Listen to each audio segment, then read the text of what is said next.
This was almost the perfect week, Mike. 6 out of 7 Italian teams won in Europe, which is a rare occurrence. And the one team that had the easiest route, the easiest path forward in the Champions League is the one that became officially eliminated in Juventus. It was this close. It was this close, literally. This close? I mean, 6 out of 7, dude. Yeah. Oh, that close. Yeah, I thought you meant that. Juventus were this close to getting to the next round. Oh, I was going to say they're a little bit yeah, they need further than that. that. Guys, welcome back to our podcast. We like to recap all the Italian teams in Europe. Hard to get all the guys together to do a podcast, so Michael and I are going to run through. Mike, why don't we start with Juventus? Oh, damn, already? Yeah, let's just go. Take the pressing story out. Yeah. 4-3, they lost to Benfica, but in a match that there was no way it was ever going to happen. They needed to win to even have any bit of life, but even if they did win this game and the game against PSG, they needed Maccabi to at least get a draw in one of the games. They do not deserve to go forward in the Champions League. They might not even go forward in the Europa League because Maccabi could actually top them and finish in third place. How do you reflect on this Juventus where from the first minute, they did not seem like the team that knew that they were fighting with their back against the wall? I mean, this was very disappointing, especially because Juventus needed a win and they had revenge. They needed to take revenge on Benfica, who beat them in Torino. And you expected them to breathe fire, and it did not look like that at all. There was no urgency. But funny enough, even though Benfica could have been 7-0, Juventus ended up coming back from the missed chance from Benfica and almost ended up tying it. But that's besides the point. Juve they honestly just did not deserve to go through. They weren't hungry. The players that they brought off the bench looked even hungrier and better than the rest of the team. It's the only bright spot with the young kids. Sule. Junior Ealing, yeah. I mean, he's a beast. Come on. These I actually like to see kids that fight. And I don't want it to be like a cop-out where Allegri just throws in the guys just to, try to win over some sympathy. But for me, they were players that were fighting for the badge and fighting for the logo. And they seem like they have some talent. And for me, when they played that PSG match, I don't care about Europa League, whatever. Maybe financially for the club, it's that important.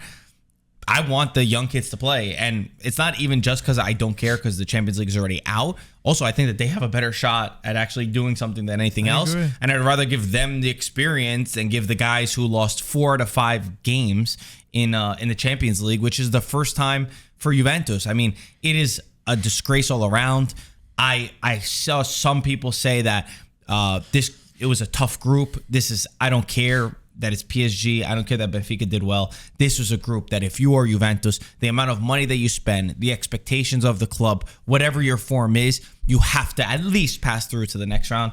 There's zero excuse. And some of our Italian teams got out of much tougher groups because they have a system and they have a style. Juventus do not, and they deservedly go out of the Champions League.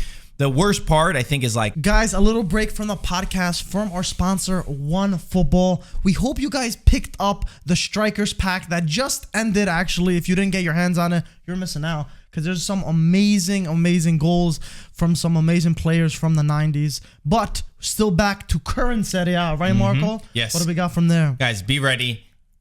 Get your hands on this. OneFootball is sponsoring us. The link is at the top of the description. Check it out. This week, if I said I am in charge and you could choose anyone to own, is there a goal, a moment, a skill, anything? Because we know it doesn't just have to be a goal, but we love goals around here. Is there one? We do, and I was watching the Milan-Monza game very closely, Marco, and Brahim Diaz lit it up that time. He scored an incredible goal. Which one? Which goal? Which one? There was two. He scored 2 beautiful. One was better than the other. But one, man, he ran this whole field, took on all the opponents, and ended up finishing it beautifully. Was that Maradona or was that Brahim Diaz? Bro, that's what it looked like. It looked like it was Messi, switching back to 20 years before. He looked so good. Telling CDK, he was like, yo, I'm starting here now. So when I check the pack, I definitely want to see that goal. I'll be happy with it. Did you choose him for the goal, or did you choose him because Antonio said you look like Brahim Diaz? Oh, I don't know why he said that. He said I said that I look like him. This guy's making stuff up. Antonio said that Mike was like, I look like Brahim Diaz. Maybe I play like him. Then I can understand. But look height. Like him?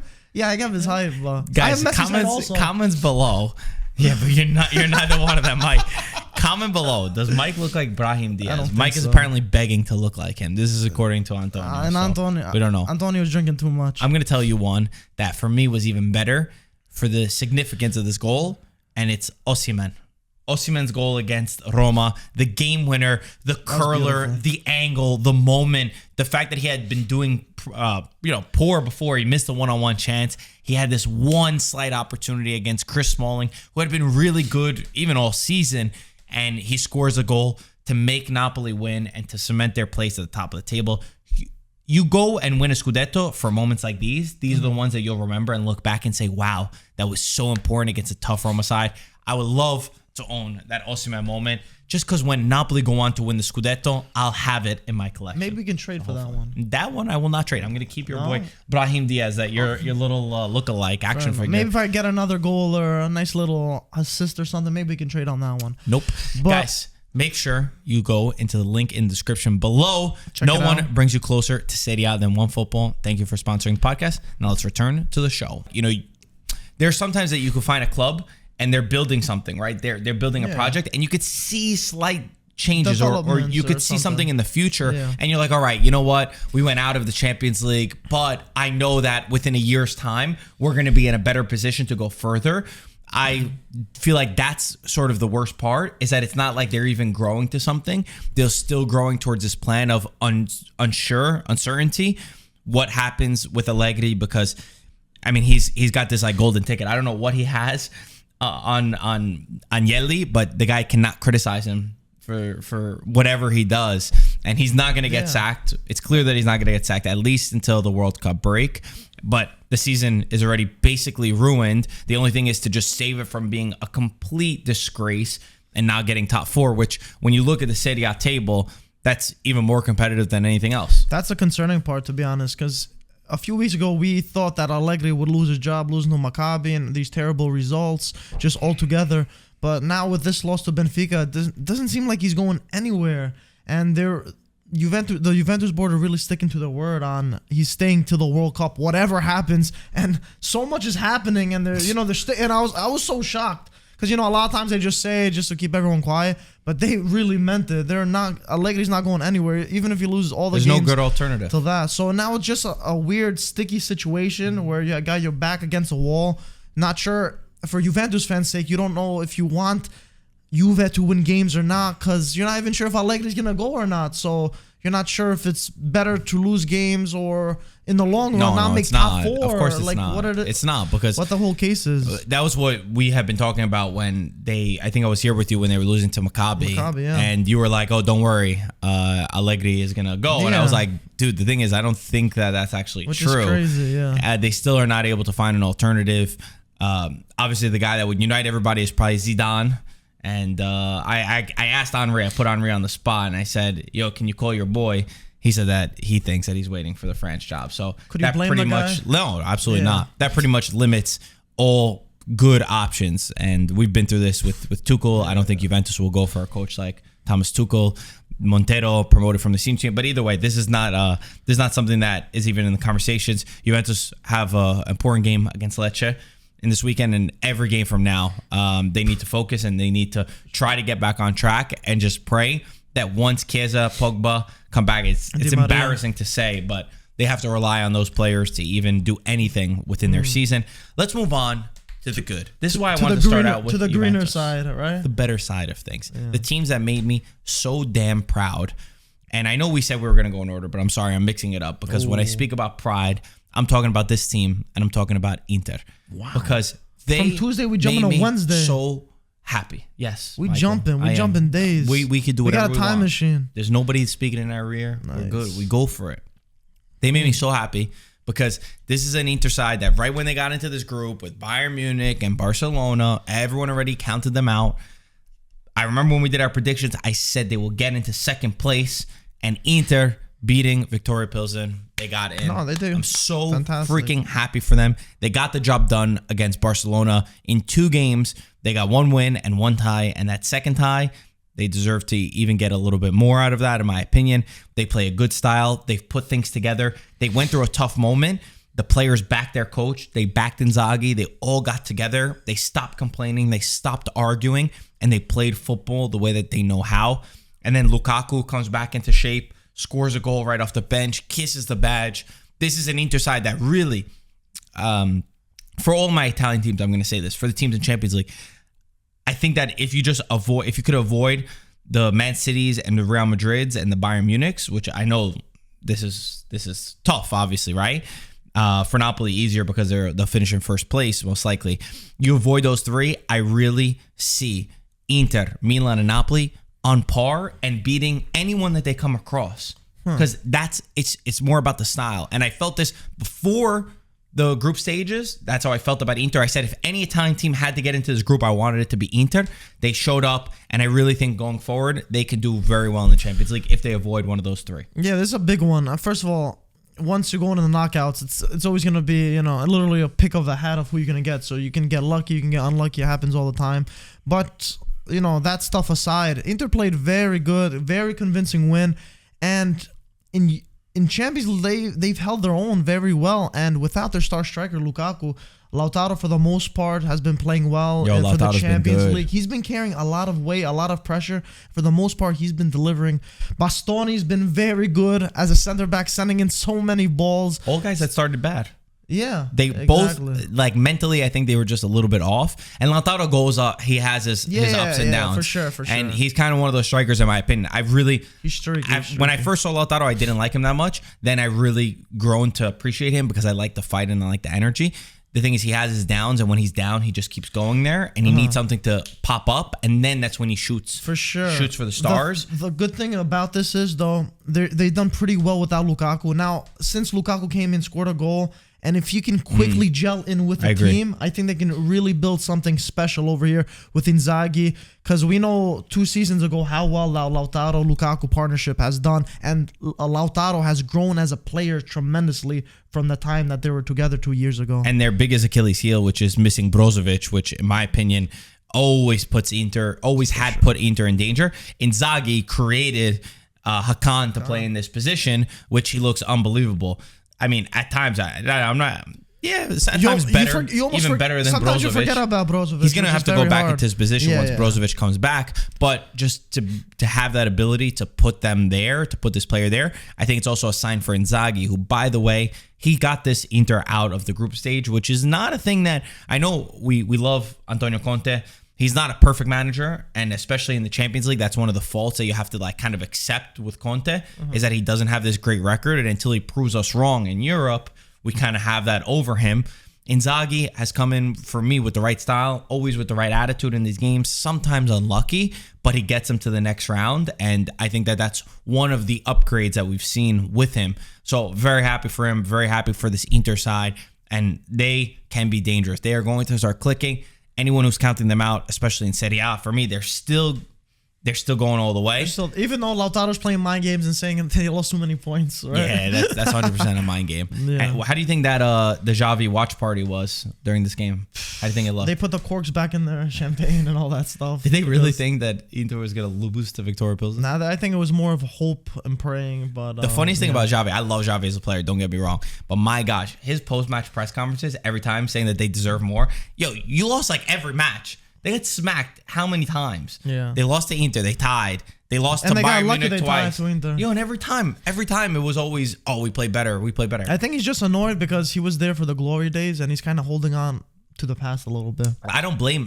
I'm not saying that it's his fault because I think his team is definitely. They're building something. Yeah, they put the pressure on him to say he's going to be kind of like with Guardiola, like how Guardiola came in and he took over a team, but it was a different Barcelona side. So I'm not saying that, but just when I hear some of the things that he says, I'm like, all right, bro, come on. Yeah, you gotta. Right. If Aslani squares that ball, adios. And people will Which say the handball. I'm still annoyed about that. Whatever.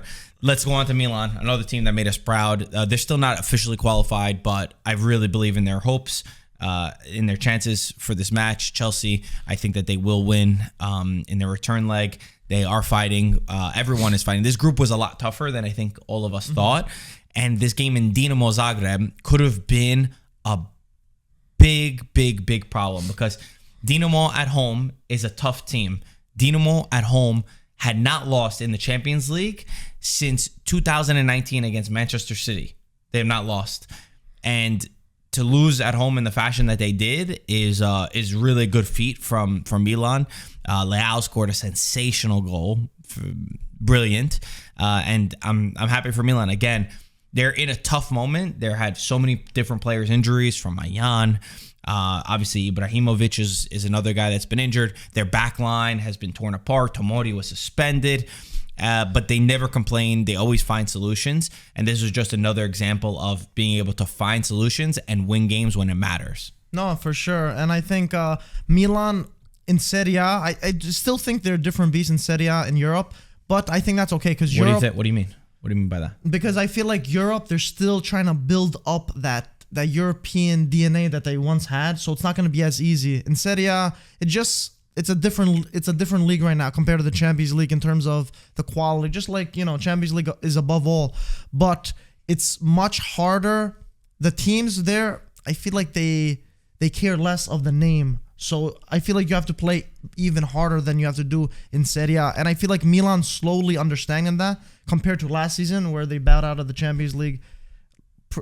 I don't even think they played very few matches well. But overall with that, this season, Milan has really tasted those defeats from last season. I think they're really building from that, and I'm seeing a different Milan in Champions League, which is really good. And there's still one more match day that Milan have to go through. And if they end up winning at the San Siro versus Salzburg, they're gonna go through to the next stage, second place, which is a huge game. They have all their marbles in the box for that one, so that's going to be a very tough one, and that one's really going to prove where they stand mentally. We know they can do in Serie A, but like I said before, Europe's a whole different beast, and I'm really excited for that game. That's going to be, San Siro's going to be on fire.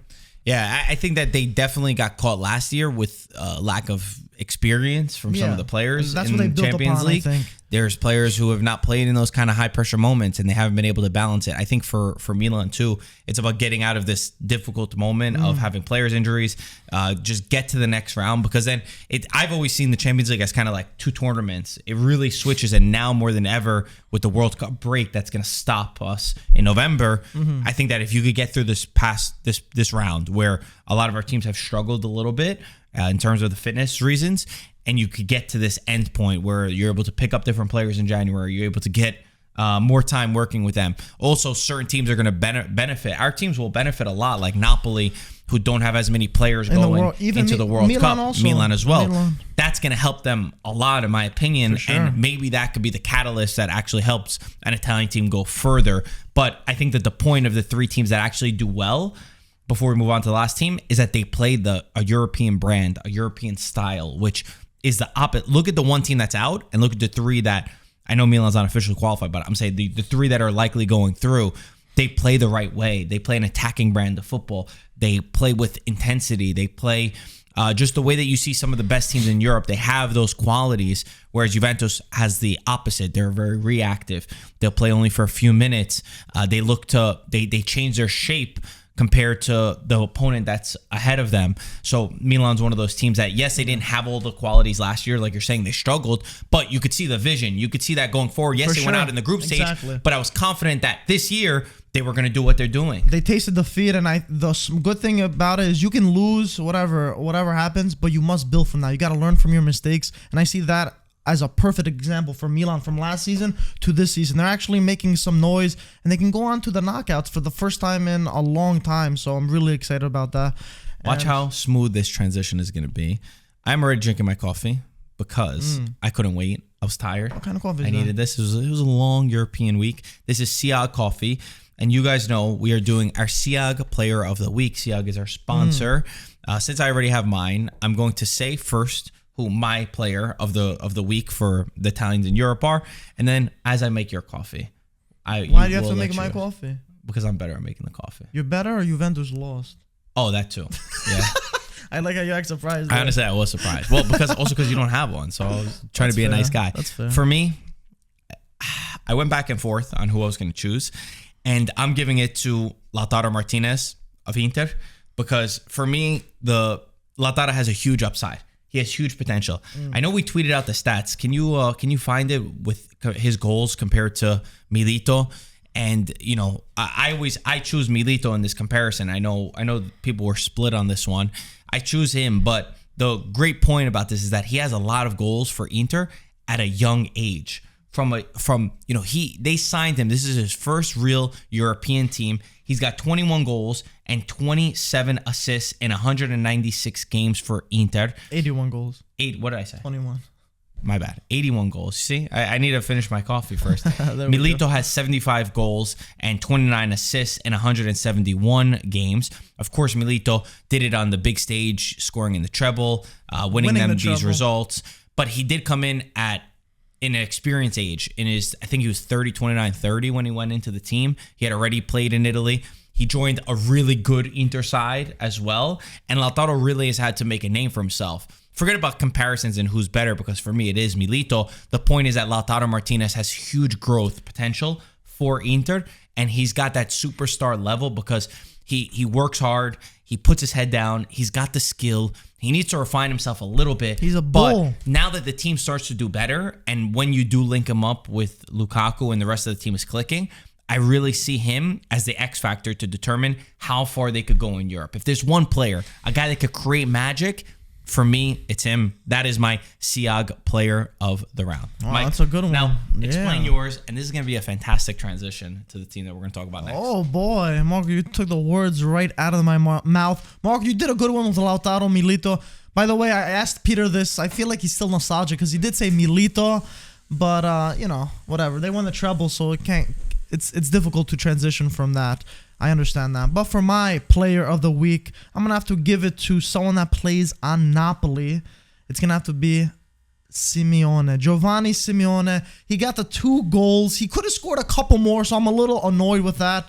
But I'm a sucker for a nice underdog story. We all know, we posted about it. He has a Champions League tattoo right on his wrist. So he was kissing that bad boy after he was scoring, and it was so nice. I mean, he started the game. We know Oshiman's still back and forth, but he took the chances. He grabbed the bull by the horns, and he really showed Spalletti, listen, it was like, I can do more than come off the bench. Give me the opportunity, and I can score for you. And I think he was so good. And there's also another stat. We're full of stats today, Marco. Here's your coffee. Oh, thank you so much. I took a cookie, extra creamy, bro. You made it pretty decent. Juve's been losing a lot, but that's how creamy it is. He's gotten a lot of practice. I didn't get that joke. But you didn't get the joke? Because you had a lot of practice because Juve lost, so you make the coffee better. Appreciate you. Yeah. So back to the stats that we love talking about. Where is it? Here it is. Find your stats? No, I've got it right here. So the stat is only 2 Argentinian players have scored 4 goals in the first 4 matches in the Champions League, Marco. And do you know who they are? They happen to be related also. I'm going to take a wild guess and say Diego Simeone and Giovanni Simeone. Absolutely right. First of all, how bizarre is it? First of all, being an Argentinian football player, there's so many. There's so many good ones. And for this stat... What? Are there? What was that? Are there? Yeah. What? I thought you were actually joking. And for this to happen, both father and son to be first of all successful football players. Simone is a coach also now. It's crazy how life works sometimes, right? Your father's scoring 4 in a row, the son's scoring 4 in a row. Maybe we'll see them together one time. Not the way Simeone is going, not the way the dad is going, because he got knocked out of Champions League. He'll probably be assistant coach to whatever son. To Spalletti. Yeah, they were into Spalletti. That would be a good one. But I gotta give it to Simeone. He's been so good to watch. Verona, he killed it last season, and now he's getting some chances. It was almost like a blessing in disguise with Osimhen getting injured. Now Raspadori got a chance, Simeone got a chance, and they're both killing it. And now that Osimhen's back, he's also scoring. Napoli are a unit up front, not just up front all together, but they like scoring a lot of goals. You know what I love about this kid? By 3. I love a person that has a talent and maybe is struggling and overcomes that struggle. And he's a player that was bounced around a lot. Yeah, in Italy. Yeah, for sure. If you remember, we interviewed him with Fiorentina. We have a video, and he was amazing. But he was hilarious. Dog. He was with his dog. Yeah, remember his dog came in? No. Come on. No, that didn't happen. Yes, it did. His dog came in? His dog came in. And I forgot the dog's name. I don't remember that. Okay. I remember going around the city with him. Anyway, he and you look at where Fiorentina is now, they could use a striker like him. But he's gone through these ups and downs, even at Verona. And then he broke out last year. And I was reading his interview that he gave, and he says that he got into meditation. And he said meditation has been something that for him, it gave him a calmness and a balance of not getting overwhelmed with all of the craziness that happens in football, and he said even in life, and that really helped bring him this sanity and go into the games with a clear head, because he has the talent. It was always just like you would see him do a lot of good things, and then he would kind of get in the slumps, kind of like Lautaro, but on a worse level.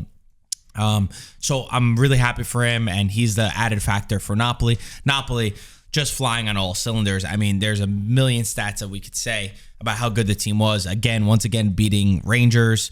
I watched the game with Napoli, the Tri-State Napoli club, with Raf and Raf at Brooklyn Bridge Park, and I mean the happiness that they have when watching their team it's like infectious to see all of them just get excited and go crazy for their team and enjoy the style that they're playing, and it's never in doubt. That's the beautiful thing, is that we just have so much confidence in the team. They scored 20 goals in the group stage. No Italian team has ever done that before. They're already qualified for the next stage. They're just record after record. They won 12 straight in all competitions. Napoli had never done that in the history of their club. This is a different team, and they're doing it with players injured. They're doing it with guys off the bench. They also in Serie A, by the way, have the most goals off the bench. I randomly found that stat today. Incredible. They're first in Serie A. They're first in Champions League.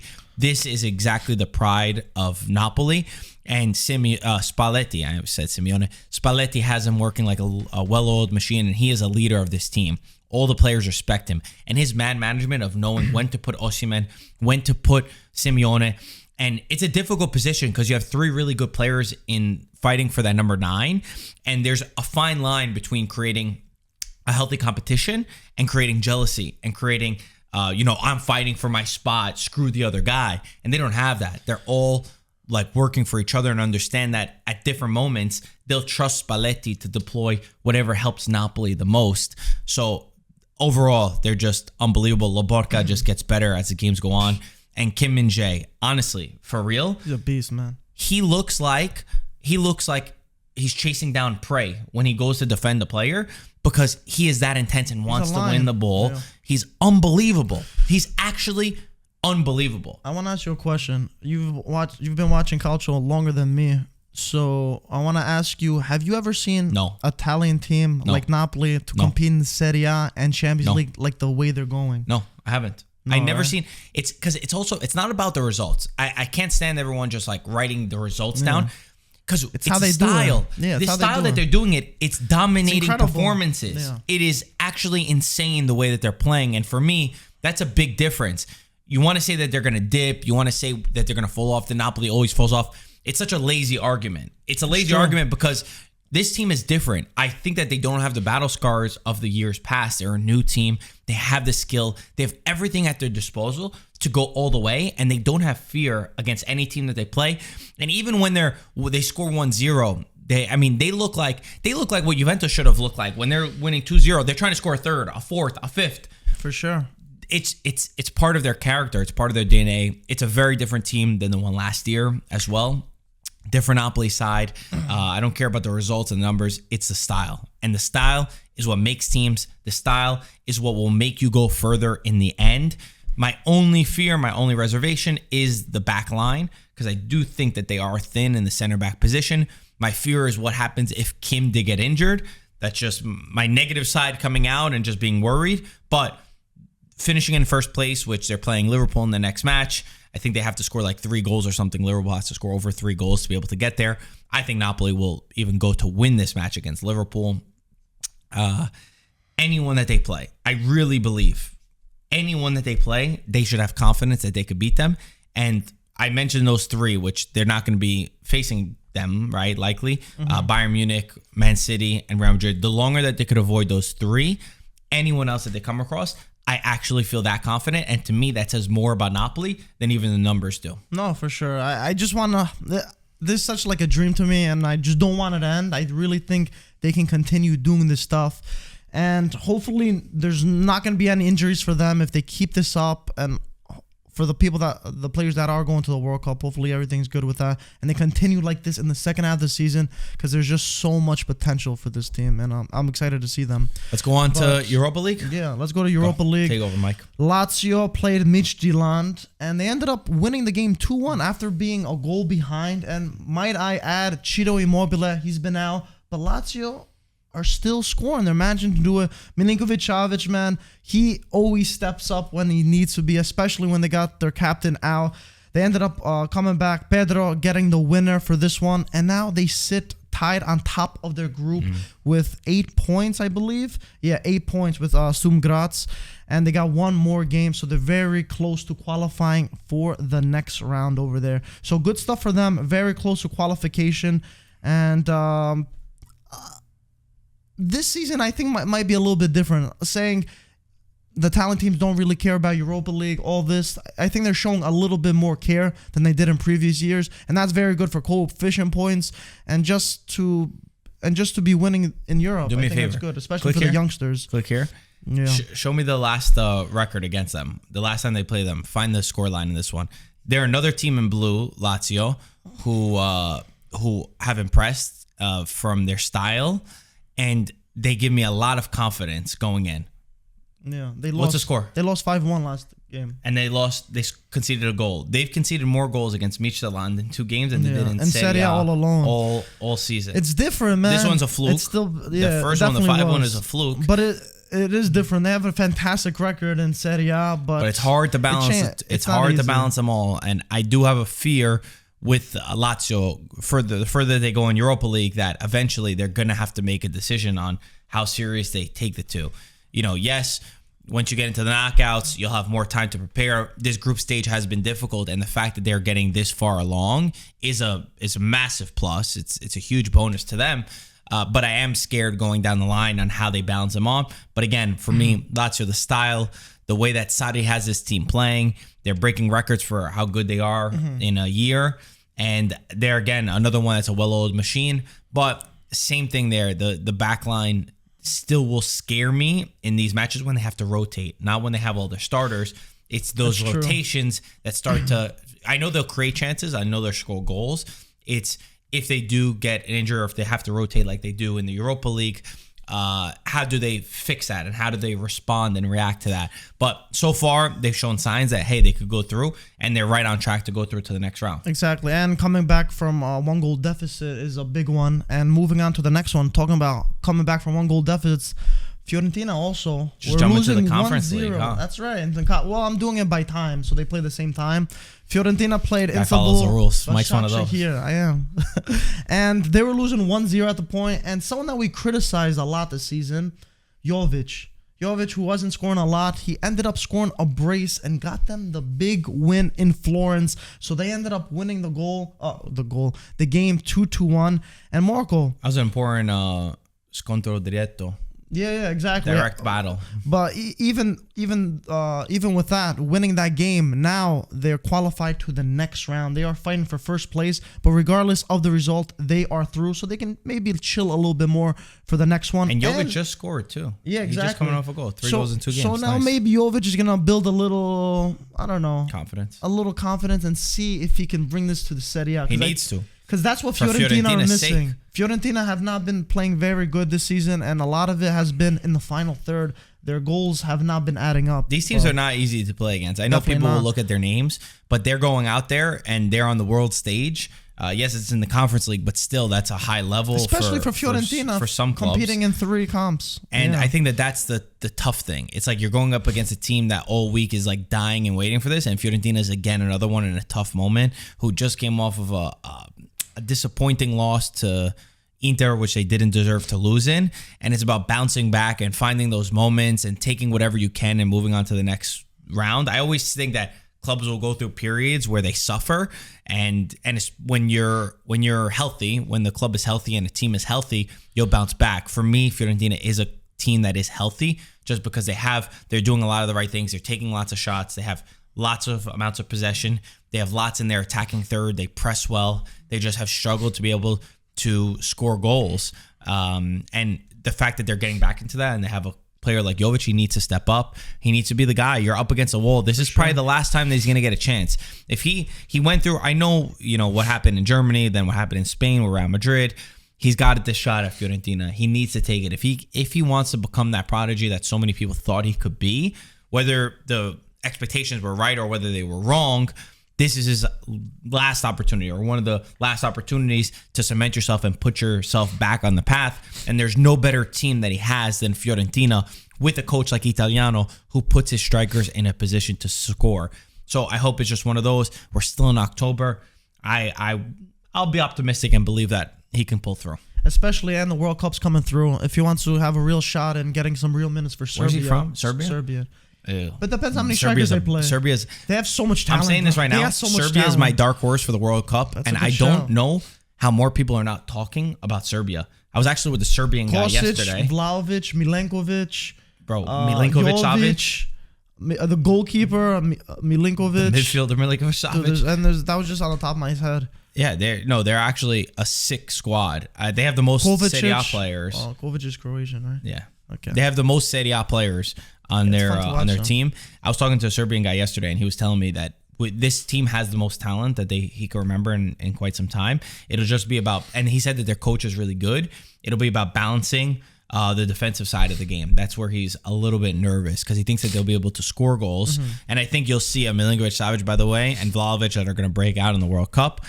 How do we start talking about Serbia?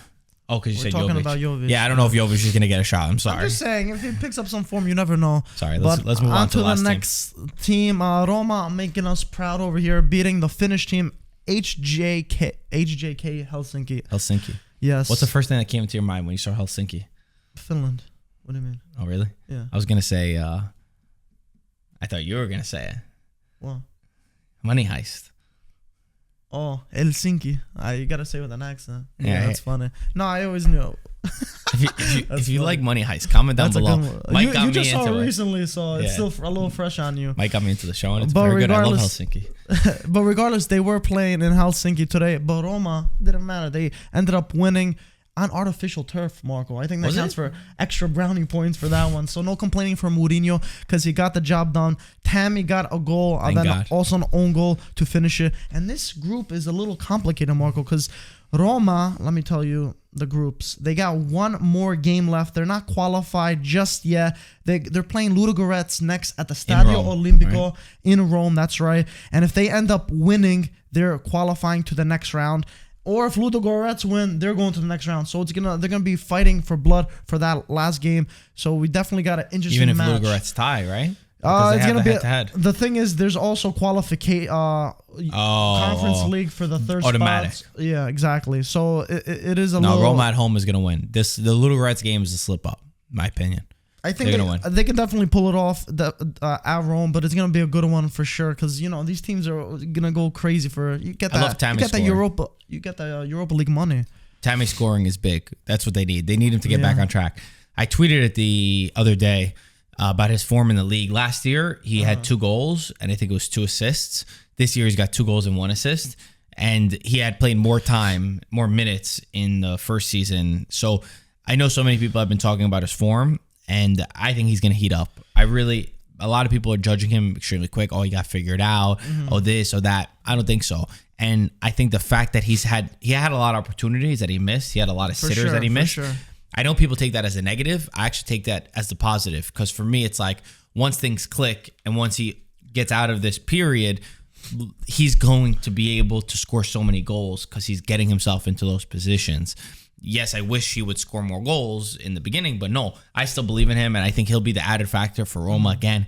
That's what gives me a lot of belief with our teams. Is like if you actually analyze, and if you're actually watching the games on a daily basis, and you're following the teams, and you're reading about the team news and what's happening, a lot of our teams have gone through tough moments. Like besides Napoli's the only one who really didn't, right? And they are going with flying colors. But the fact that Roma, even Milan, Inter, Lazio without Immobile, even the fact that they're missing these players, and they're still managing to pick up and these they're getting wins, forward and hopefully go to the next round once the World Cup break comes back. I hope, especially the ones that are not losing a lot of players, they have time to work and they have time to get better. I hope this World Cup could kind of be like a great equalizer, because it's no secret that the Italian teams have struggled of the last years, but I think something different this year will happen. It's also, you look at La Liga, they got one team that's going in to the next round. It's true. Atletico out, Sevilla out, Barcelona out of Champions League. Out. How many times are you gonna scream that? It's crazy because La Liga was Where are dominating they? for. The thing is crazy because La Liga has been dominating for so many years, so it's kind of strange to only see one La Liga team Hold go on, through. but now I'm you know what's gonna happen? Real Madrid is gonna end up winning anyway, and then that's it. It won't matter. They only need one team. But the other ones are still Out. there we go. But Marco, I think we hit the nail on the head for most of the games. For the most part, pretty positive week in Europe for the 6 Serie out of A 7. teams, right? I'll take it. I think it's Juventus pretty tough. do better. And next week, hopefully, the other teams that we mentioned that have to get those must-win games end up going through, getting those points that they need to be, and making us all proud. Yes, guys. As always, thank you for watching. Subscribe, like, and we'll see you soon. Ciao, Ciao ragazzi. guys.